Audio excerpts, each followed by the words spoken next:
Hey mama, if you're listening to this, you might be carrying a secret that feels too heavy to speak out loud.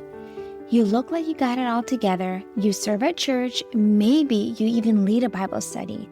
You smile when you drop off the kids, but no one sees the other side of you, the one that comes out behind closed doors. At home, you are a completely different person. You yell, you explode, you scream at your kids, sometimes in their face. You tell them to shut up. You grab them too harshly. You throw things across the room. You smack them in anger, twist their ears, spank them in rage, and immediately after, you are hit with a tidal wave of shame. You cry alone in your room and you whisper, "God, what is wrong with me?" You feel scared and disgusted by your own reactions. You're terrified that someone might find out. You wonder if your kids would be better off without you. You feel unworthy, broken, and too far gone to be redeemed. You try to fix this on your own. You listen to podcasts, parenting books, download freebies, but nothing changes. You keep falling back into the same patterns, and it feels like you are stuck in a cycle that you can't break. You don't trust yourself anymore, and if you're honest, you are afraid of who you become. But here's the truth, Mama. You are not beyond hope. You're not alone, and with God's help and the right support, you can change. I'm Elizabeth, a mom of 4 and an anger management coach for Christian moms. And inside my Calm Christian Mom coaching program, I guide women just like you through a powerful transformation. This isn't shallow behavior management. We go deep. We address your triggers, your stress, your mindset, your nervous system, and the spiritual root behind your patterns. We invite God into every layer and walk hand in hand towards healing. In just 12 weeks, you can become a completely different mom, unrecognizable. One who leads with patience, not panic. One whose children feel emotionally safe around her.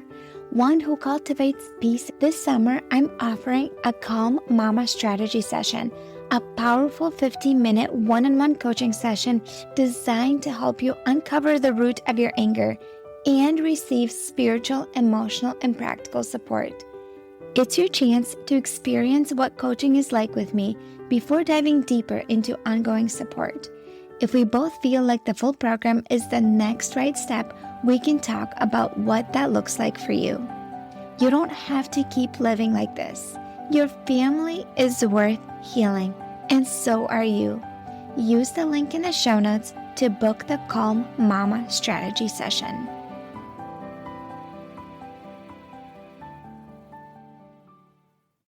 My dear friend, are you consumed with mom shame after exploding in rage on your family? Do you feel like you're the worst mom in the world, that your kids are going to grow up to hate you, that you're not meant to be a mom, that your kids don't deserve you? Do you feel so embarrassed and ashamed to look at yourself in the mirror and just cry yourself to sleep because you feel like you are the worst? I have a gift for you. In the show notes, there is a free training, 5 steps to break free from mom rage shame. It's completely free. Click on the link. It's going to lead you right away to that page where you can sign up and you will get it in your inbox right away. My friend, I made this training just for you. And if you are struggling with mom rage and reacting and you are drowning in shame because of that, my friend, this training is going to be so transformational for you. This is completely free, and the link is in the show notes for you to grab it. So in this episode, I invited my friend Ellie, and we are going to be talking about how trauma is affecting our triggers in motherhood and our window of tolerance and ways to cope with that and heal that from a Christian perspective. Ellie is a nurse, a trauma-sensitive practitioner, and a transitions coach who empowers individuals to deeply heal within, make sense of their emotional triggers and past pain, and unearth their authentic self and reclaim connections to life that they love living. So she is a Christian and a believer, and I am so excited to have this conversation with her because we'll be touching on what leads to burnout and how to recognize that, how burnout is affecting our mental state and the negative mentality, what's the difference between big trauma and little trauma and how it affects us, how trauma affects our window of tolerance as moms, and how it leads us to live in survival mode, and the difference between emotions and feelings, and much more. I think this is a really great conversation that you will find so much value in. So, my friend, please enjoy this interview with Ellie.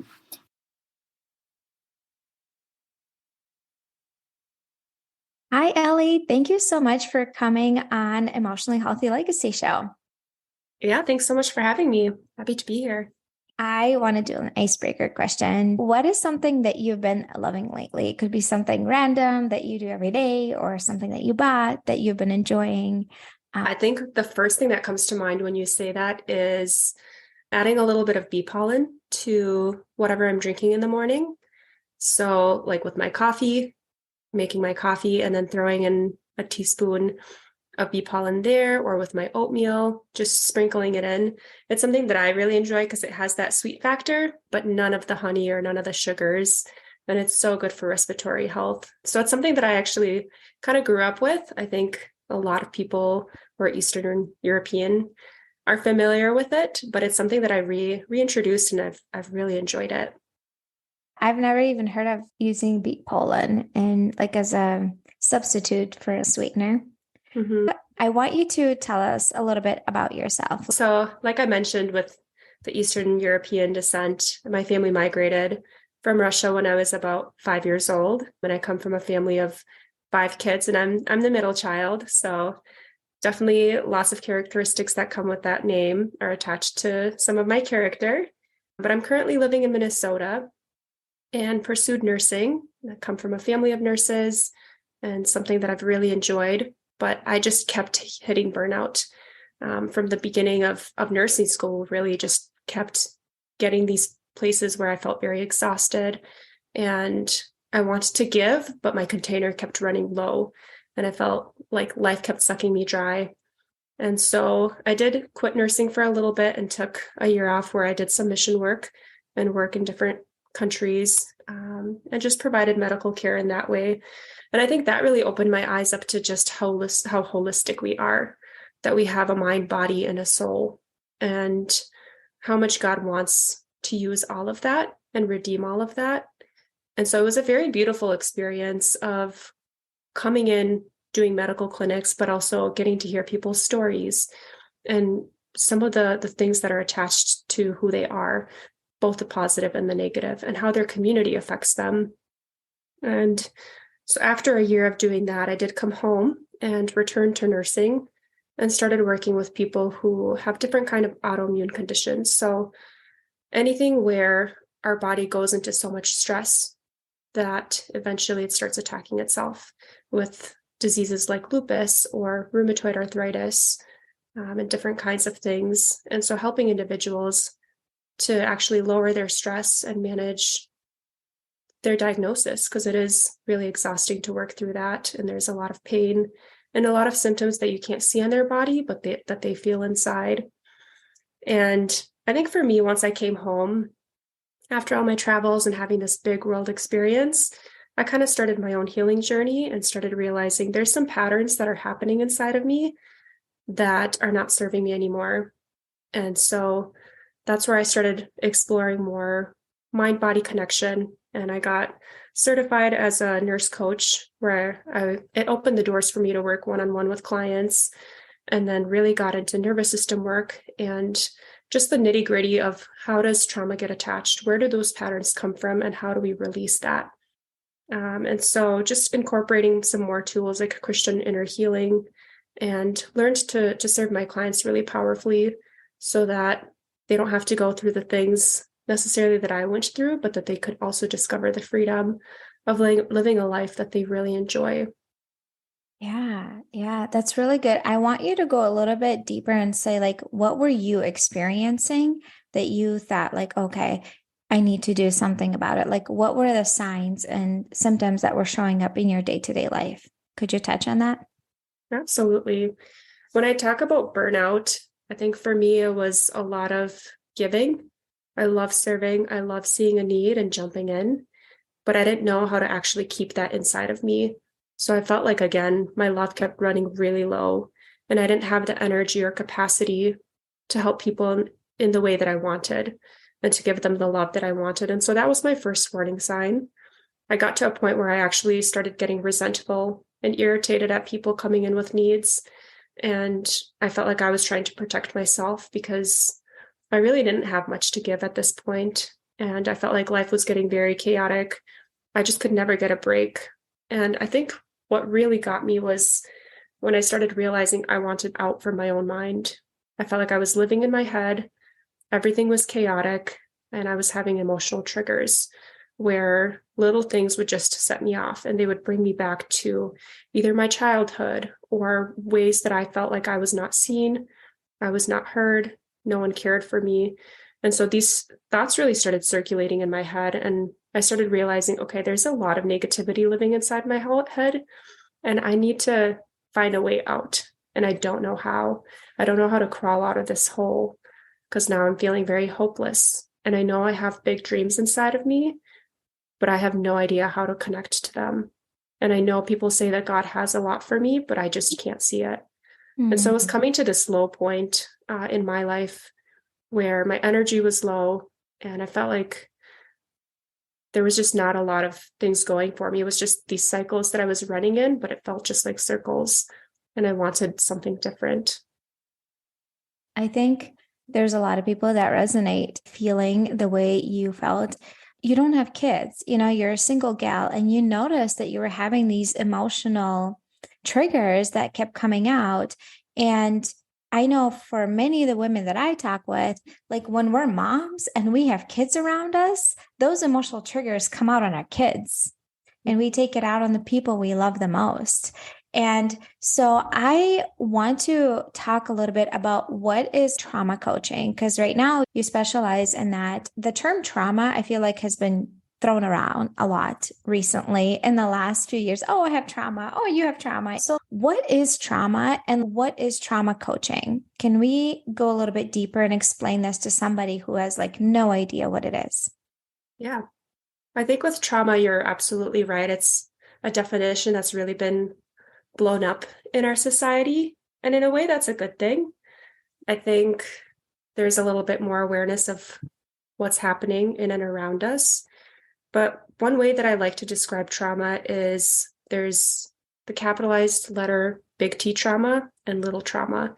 And so big trauma is when we think of the very traumatic events like the loss of a loved one or abusive relationships, unexpected events that happen like getting displaced from your home or losing a job and you don't know how to deal with it and you don't have the resources to pull you back. So that's what I define as big T trauma. And then there is something that's called the little T trauma. And that's the little things where possibly from our childhood, we had a moment where we felt embarrassed or scared or ashamed.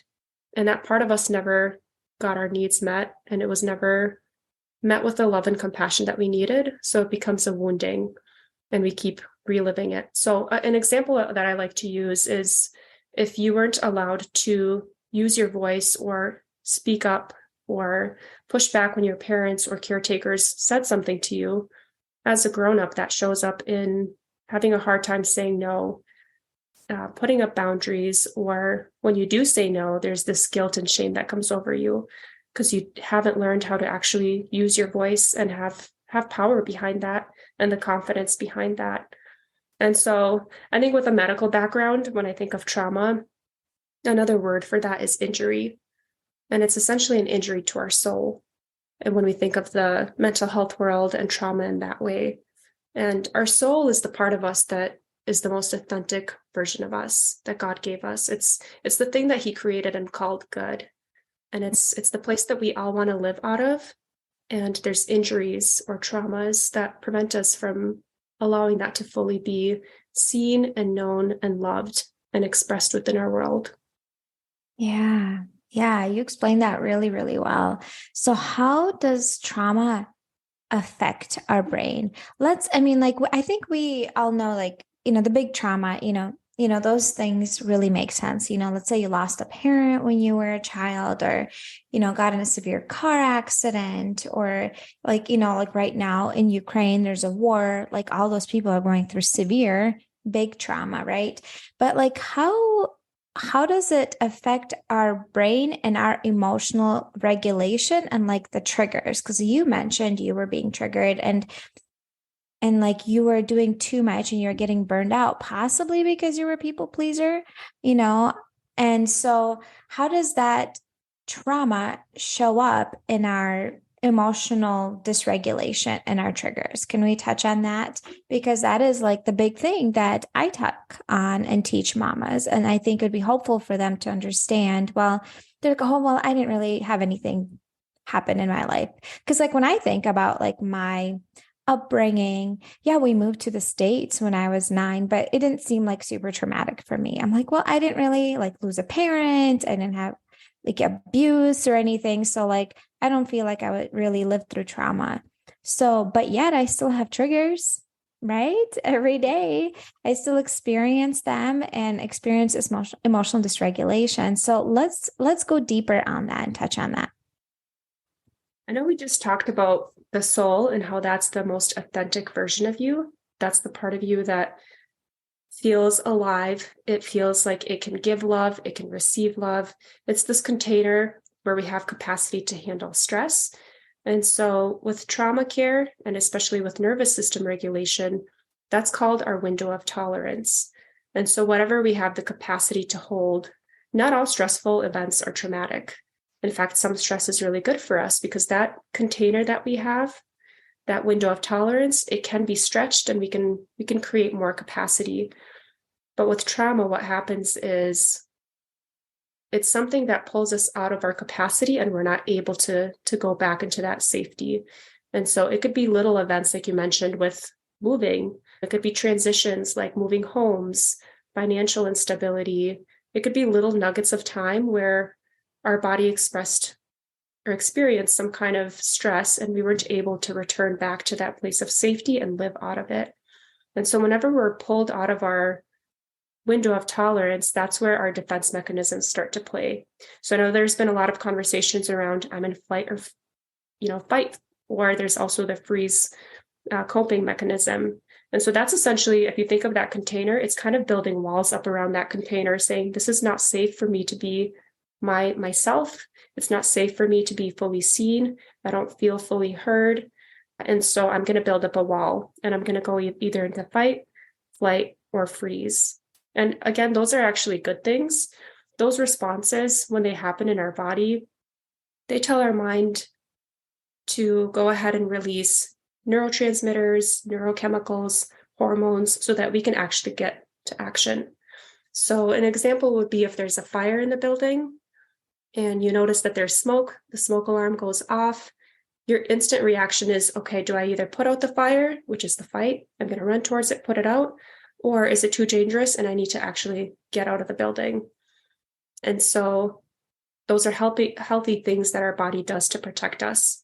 But if we're in chronic stress or we can't come back to that place of safety, if we're constantly in the burning building, or if our alarms are constantly going on inside of us, which are those triggers, that's letting us know that we're actually trying to live inside of our coping mechanisms instead of that place of safety. And so once we start living with our coping mechanisms, that's what's called survival mode. We stop living in authenticity. We stop living in a place where we feel safe.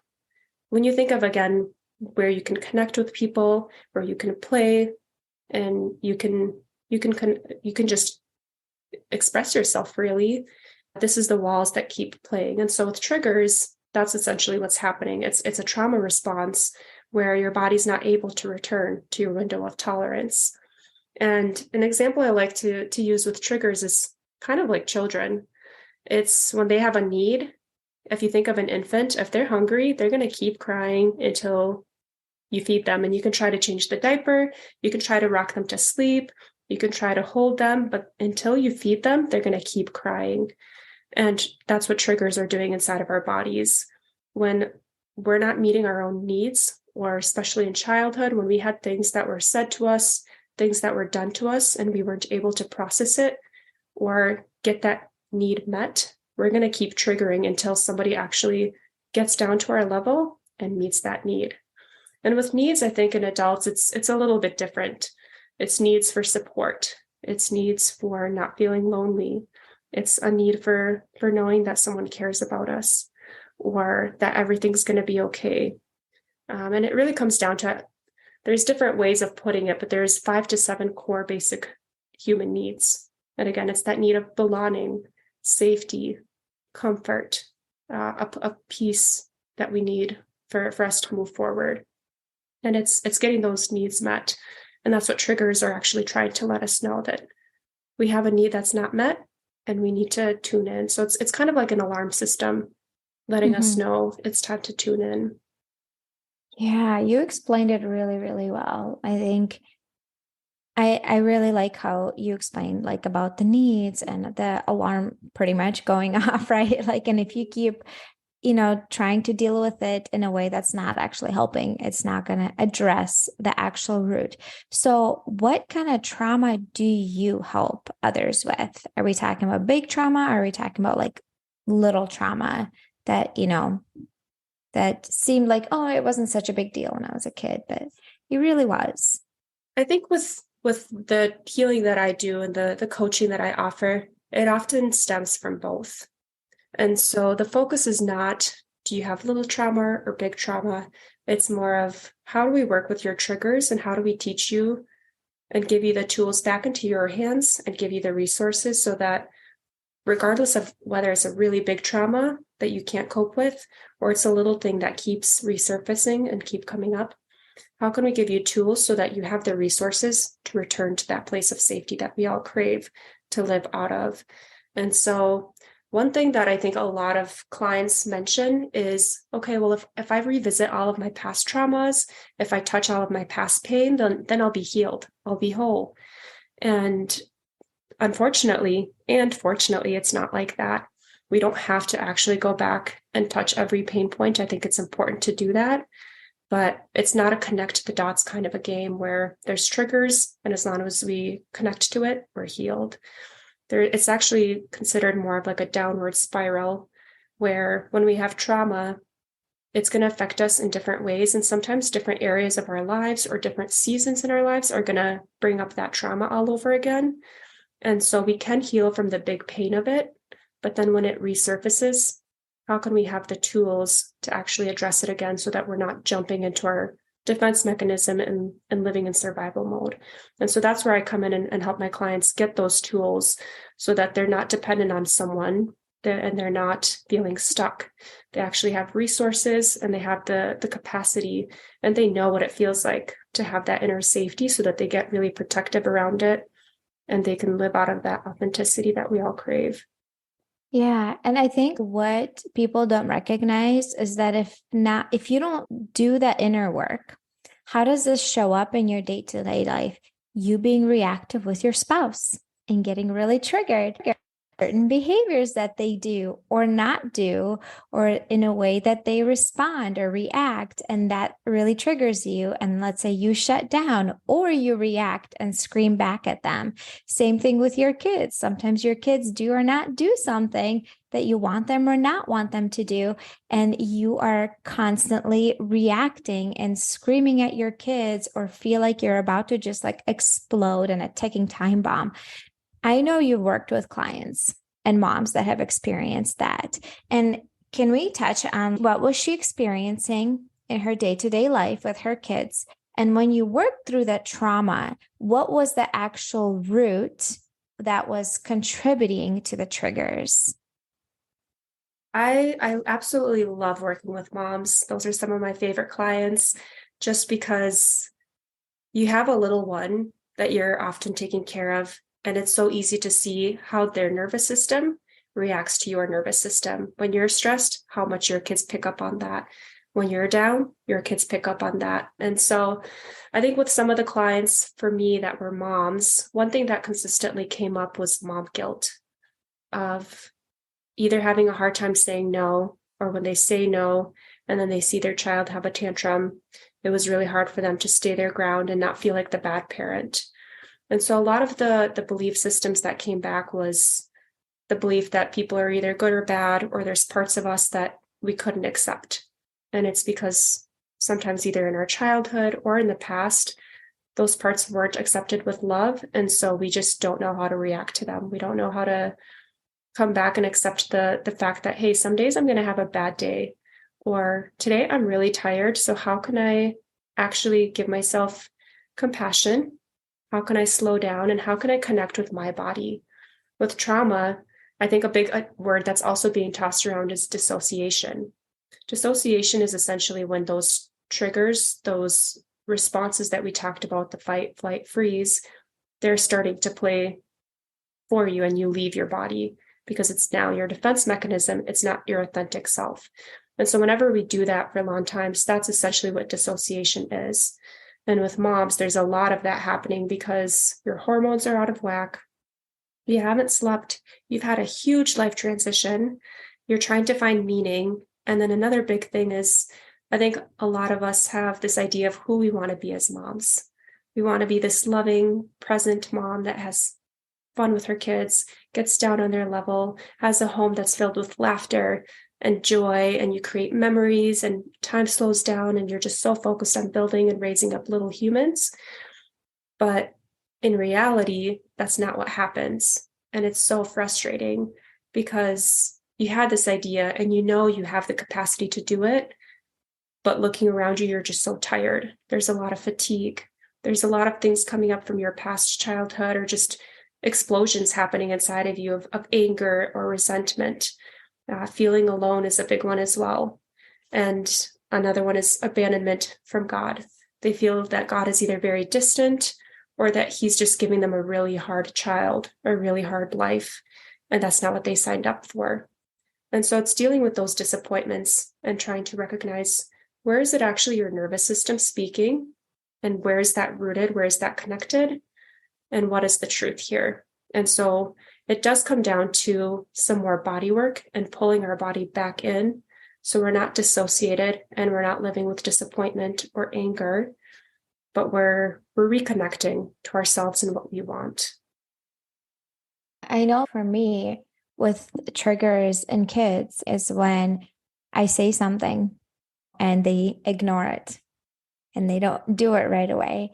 I definitely know how that really triggers you. And like you mentioned, if you add the hormonal thing, you add being sleep deprived, you add like part of your childhood, let's say when you felt like your parents weren't, like you haven't been heard by them when you were trying to speak to them, get that all in the mix. And then boom, and you overreact. And then that mom guilt sets in, feeling like you're the worst mom for doing this. And I can totally relate with having like the vision, like, oh, I want to be this mom playing with my kids. For me, it's in the evening, reading a Bible with them, the Bible story. They're sitting quietly listening to me. And the reality is, I have 3 boys that are crazy and wild, and their legs are going up the wall and they're picking at each other as I'm trying to read, and they're interrupting me. And it's like, I just wanted this peaceful, happy family memory, or eating dinner together as a family.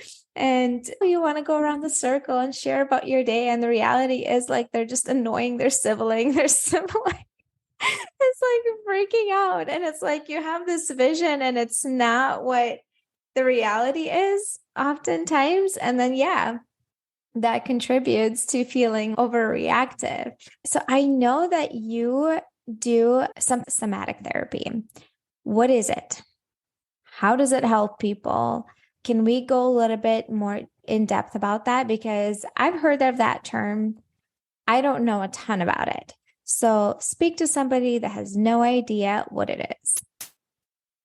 Yeah, when you break down the word somatic, in Latin, all it means is relating to or from the body.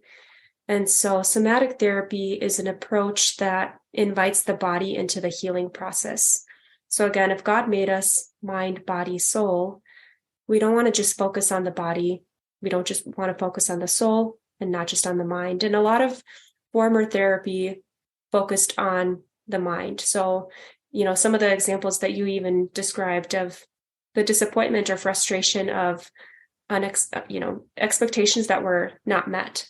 You had this idea of an evening that you wanted to spend with your children, and that's definitely not what happened. It was quite the opposite. And so it goes back to, how do we reconnect to our body and the emotions that God gave us so that we can use those as cues instead of reacting and jumping to our defense mechanisms, which are alarming us and asking us to actually return to the body. One interesting thing is, people think that they can talk their way through therapy or think their way. If I'm just positive, if I just let this go, it's not that big of a deal. My kids will get better. It'll be another day.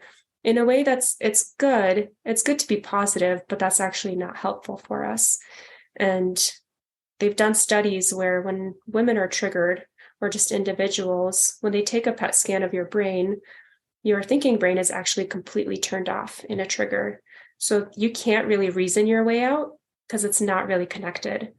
And so with somatic therapy, what we're doing is working on the nervous system. We each have a vagus nerve, and that's considered the superhighway of information that connects our body with our brain. And so with the vagus nerve, what we do is we learn to reconnect to our body in a safe way. We learn what it feels like to be that authentic version of ourselves. And then we learned to strengthen that connection so that when we're in a trigger, instead of going into the full-blown anger, resentment, wanting to leave, getting upset, and having these big emotional outbursts, we slowly learn to come back to the body and ask some questions of, what's happening for me right now? So a practical step we could take is, for listeners, even next time you're in a trigger, it's reconnecting to your body by just placing your hand on your heart, feeling what that feels like to have the support of, I'm right here. And then just asking yourself, what do I need right now? And giving yourself a minute or two, not even that long, to allow yourself to speak that. And so it's, again, reconnecting to your body before you reconnect to your brain, because the brain is not really there. And another big theory behind that is, with the nervous system, your nerve endings and that vagus nerve starts developing in the uterus as early as 3 weeks. And so you start gathering information around you. And that's why you hear sometimes your mother's pregnancy can directly affect your development. And that's because of the nervous system. So it starts developing very early on. And then the first five years, our nervous system is actually just learning to observe emotions. It's learning to take experiences from our world, and it's pulling that in as information that we're storing. And that continues until you're about 8 years old. And then the last final steps are about from 10 to 12. And then at 10 to 12 years old is when your reasoning brain, the part of us that interprets, that can discern, that can tell right from wrong, that's when that starts developing, from 10 to 12 up until 25 years old. And so if you think about it, our emotions, our emotional world has had a huge head start. And that's when it observed everything, and it took in things from our parents, and it registered information of what is right, what is wrong, what am I allowed to feel, what am I not allowed to do? And the reasoning only comes in so much later. And so with a trigger, again, we're trying to bring in our rational mind, but often that wounding happened way before our rationality or our logic was even part of the conversation or part of the equation. And so we need to learn to kind of tune back into our body, tune back to our emotions so that they can speak, and kind of unravel what happened there. And so again, it's learning to trust our emotions, but not trust our feelings. So that's one of my favorite conversations with clients is, what is the difference? Yeah. I'll actually ask them, what is the difference between, how do you define feelings? And then how do you define emotions? I'll start with emotions. Our God is a God who has all the emotions, and we were made in his image, and we carry his emotions. They're not good. They're not bad. They're just there to tell us something is up. They're the ones that tell us, hey, this makes me really happy. This is what I really like. This is kind of disgusting. Oh, I really don't like that. And it's cues for our body to respond and know what to do appropriately according to what's happening around us. So it's a very neutral thing with emotions. And then feelings are where we can get in trouble. And so when we live in our feelings, that's our interpretation of how we're feeling or our emotions. So I'm feeling sad, therefore I don't want to see anyone and everyone get out of my way. I want to be alone. Or I'm feeling angry, so I'm going to yell at you because I'm so angry inside, it needs to come out.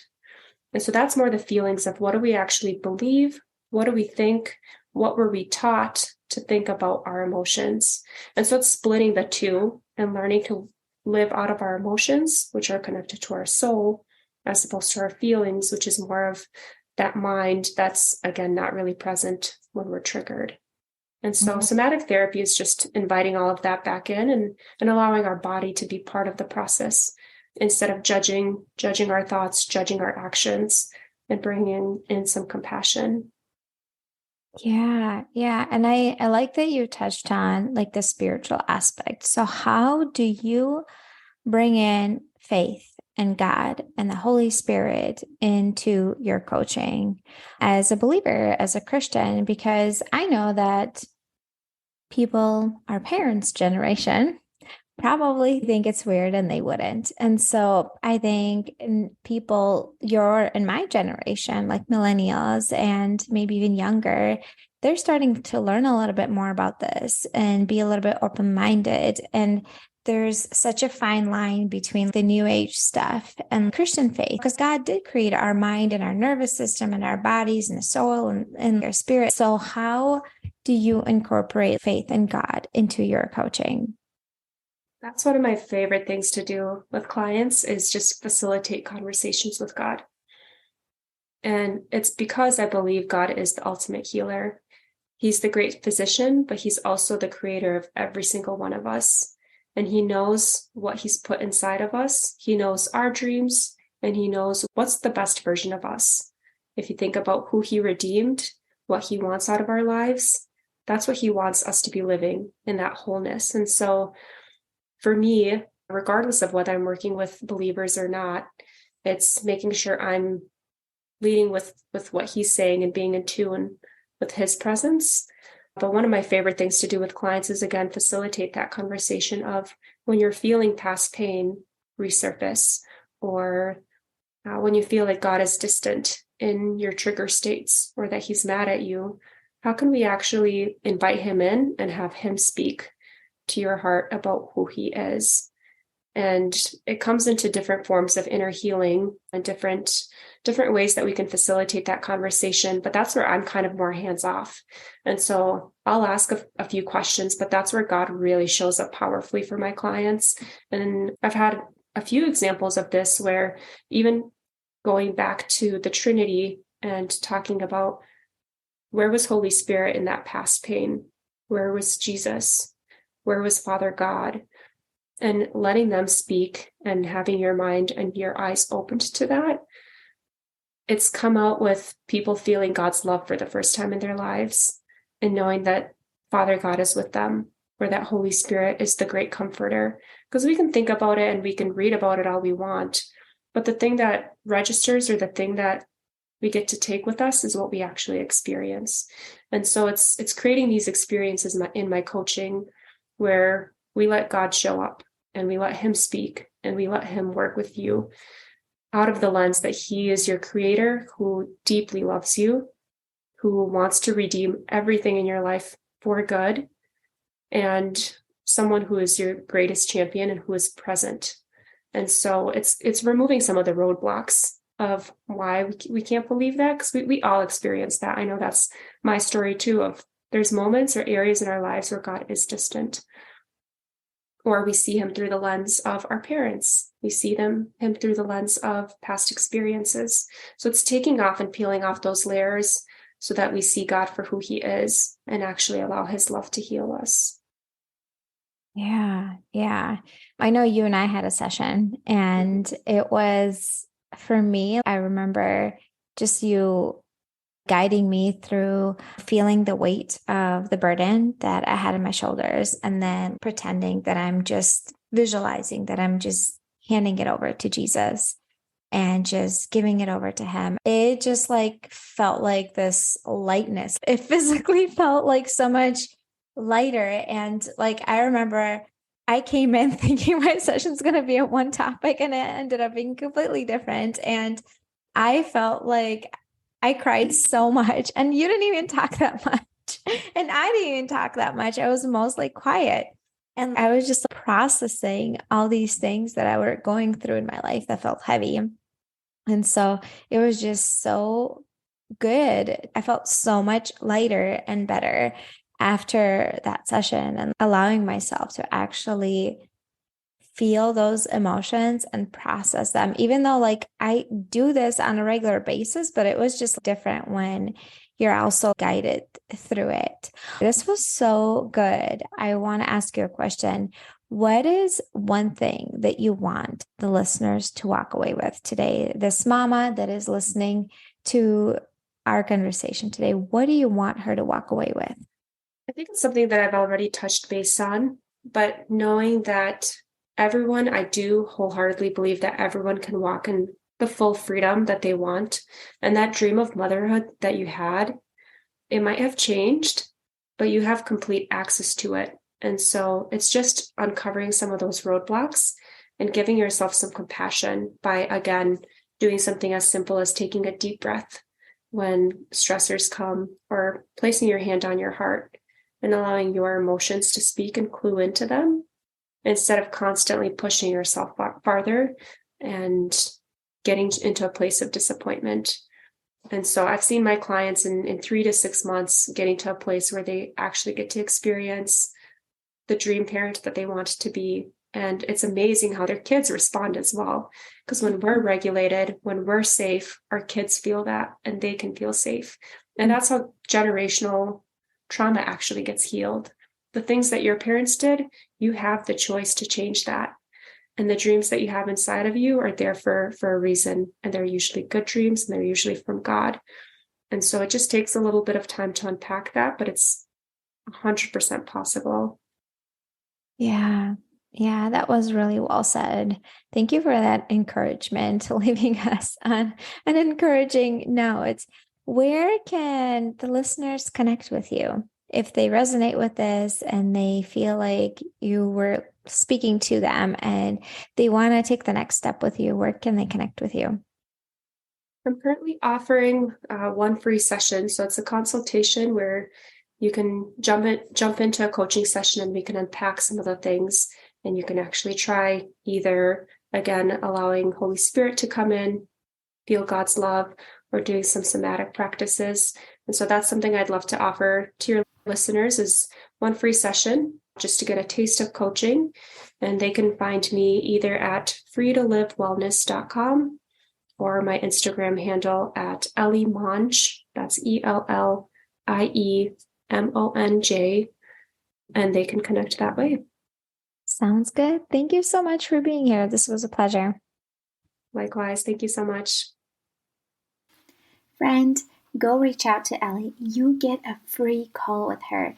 It's no strings attached, and it is going to be so life-giving to you. It's going to help you to release any cooped up emotions that you've been storing up, that you've been suppressing and been afraid to process. And you're going to feel so much lighter afterwards. The session that I had with her was so life-giving to me. So I am encouraging you to reach out and connect with her. She is such a gem. Thank you so much for being here. And until next time, my friend, may God bless you. Hey mama, do you find yourself snapping over the smallest things, like spilled milk or constant whining, then feeling horrible afterwards? If you're tired of losing your temper and you want to show up with more patience, I have something for you. It's a free training called How to Be More Patient with Your Kids so you're not screaming over spilled milk. Inside, I'll walk you through 10 simple things you can start doing today to become a calmer, more Christ-like mom even on the hard days. To get it for free, just leave a rating and review on Apple Podcasts and send a screenshot to hello@emotionallyhealthylegacy.com. Or if you'd rather skip the wait, you can grab it right now for just $27. The link is in the show notes. Let's help you become the peaceful, patient mom your kids need.